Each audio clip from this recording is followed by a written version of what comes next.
In our previous journey, we witnessed the cunning strategy of the Trojan horse and the fall of Troy. Now, we turn to the event that set the stage for the entire Trojan War, the judgment of Paris. A fateful decision that would spark a legendary conflict. The seeds of the Trojan War were sown at the grand wedding of Peleus and Thetis, parents of Achilles. All the gods and goddesses were invited to this divine celebration, except for Eris, the goddess of discord. Angered by her exclusion, Eris crashed the wedding and threw a golden apple among the guests. Inscribed with the words "for the fairest," the apple instantly caused a stir, as three goddesses claimed it: Hera, Athena, and Aphrodite. Unable to decide among themselves, the goddesses turned to Zeus.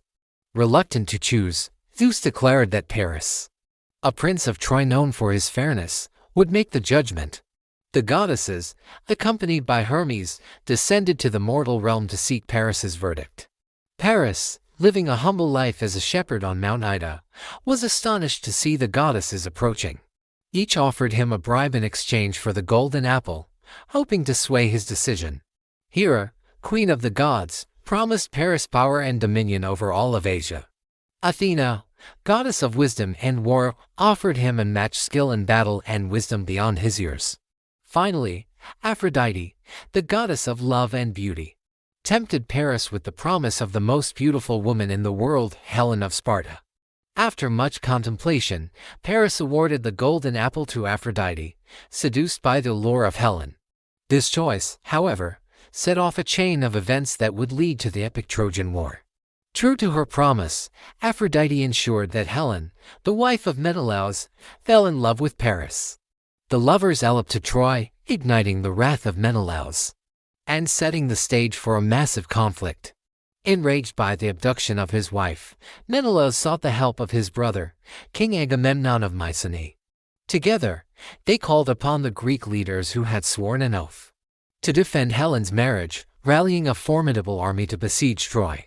The Greek fleet, assembled and ready for war, set sail for Troy, marking the beginning of a legendary conflict fueled by love, pride, and the quest for glory.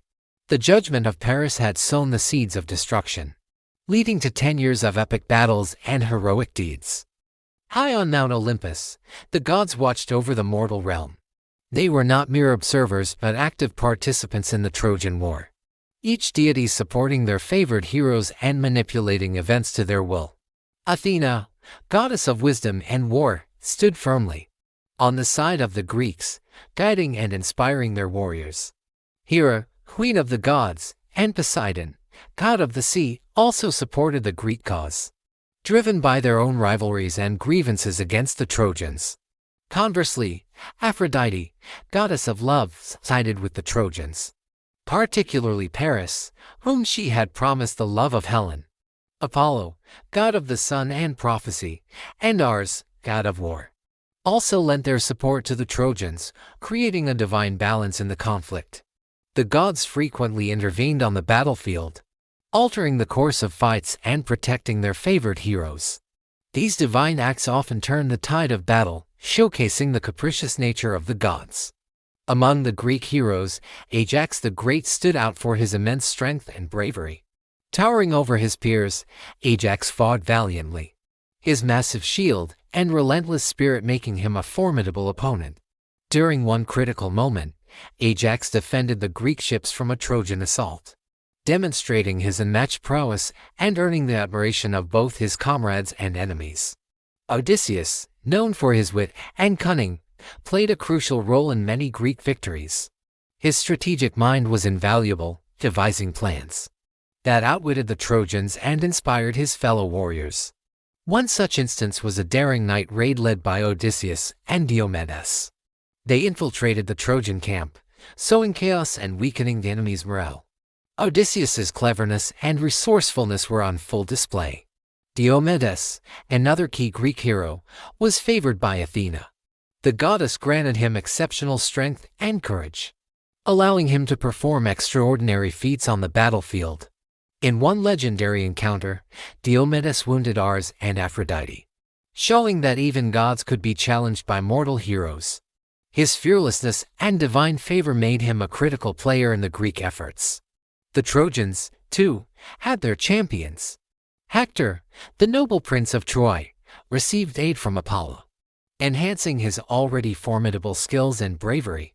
Hector's leadership and valor made him a respected and feared adversary. Despite the gods' interventions, Hector's fate was sealed in his final stand against Achilles. Apollo's support could only delay the inevitable, as Hector's death marked a turning point in the war. The interplay between gods and heroes defined the Trojan War. Divine interventions, coupled with the bravery and skill of legendary warriors, created a complex and dynamic conflict that has resonated through the ages.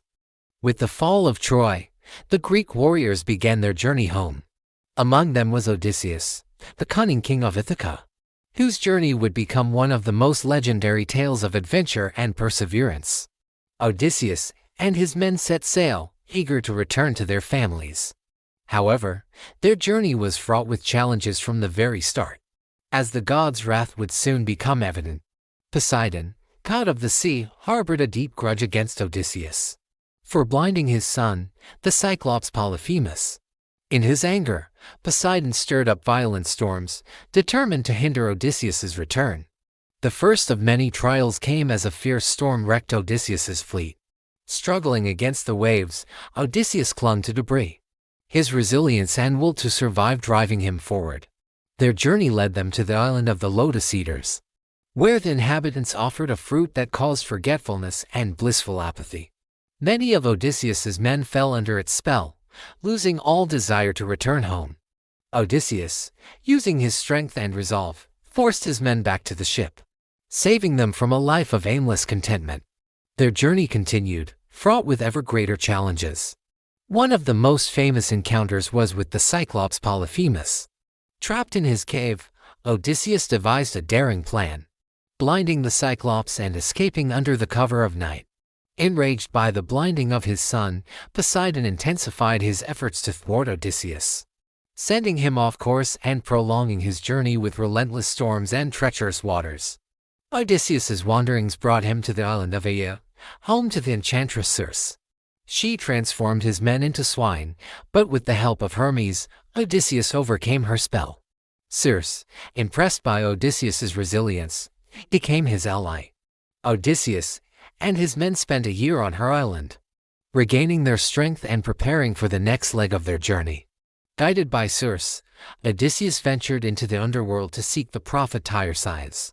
From the dead, he received crucial advice on how to return home and navigate the dangers that lay ahead. Odysseus faced numerous perils, from the enchanting sirens to the monstrous Scylla and the deadly whirlpool Charybdis. His cunning and bravery saw him through these trials, though often at great cost. Despite warnings, Odysseus's men slaughtered the sacred cattle of Helios. Enraged, Zeus punished them with a storm that destroyed their ship, leaving Odysseus as the sole survivor. Cast adrift, Odysseus washed ashore on the island of Ogygia, where the nymph Calypso held him captive for 7 years, offering him immortality if he would stay with her. The gods, moved by Odysseus's plight, sent Hermes to demand his release.